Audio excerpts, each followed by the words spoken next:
நான் அந்த பெரிய மனுஷனை நம்பி இருக்கேன், எனக்கு எல்லாமே கிடைத்துவிடும், ரெக்கமெண்டேஷன்ல எல்லாமே கிடைத்துவிடும் என்று நினைத்துக் கொண்டிருக்கிறீர்களா சகோதர சகோதரிகளே? இன்று ஆண்டவராகிய இயேசு கிறிஸ்து உங்களுக்கு ஒரு வசனத்தை தருகிறார். சங்கீதம் 118:9, பிரபுக்களை நம்புவதை பார்க்கிலும் கர்த்தர் மேல் பற்றுதலாய் இருப்பதே நலம். ஆமென். இதற்கு உதாரணமாக நாம் தாவீதை குறித்து தியானிக்கும் பொழுது, இந்த தாவீது பெலிஸ்திய ராஜாவாகிய ஆகீசின் பேச்சை கேட்டுக்கொண்டு தேவ ஜனமாகிய இஸ்ரவேலை அழிப்பதற்காக செல்கின்றான் என்று 1 சாமுவேல் 29ஆம் அதிகாரத்திலே படிக்கின்றோம். பெலிஸ்திய ராஜாவை நம்பி செல்கின்றான். அங்கே பெலிஸ்திய அதிபதிகள் சொன்னதனால் தாவீது மீண்டும் அனுப்பப்படுகின்றான்.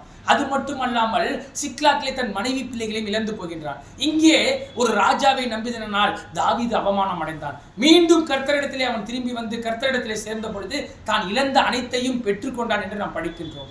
அது போல நீங்கள் மனிதர்களை நம்பி இவர் எனக்கு செஞ்சிருவார், அவர் எனக்கு செஞ்சிருவார்னா நீங்க அவமானம் தான் அடைவீங்க சகோதர சகோதரிகளே. இன்று இயேசுவின் பாதத்தில் விழுங்க. அப்பொழுது இயேசு நீங்கள் இழந்த அனைத்தையும் மீட்டு உங்களை காப்பாற்ற வல்லவராய் இருக்கிறார். இன்று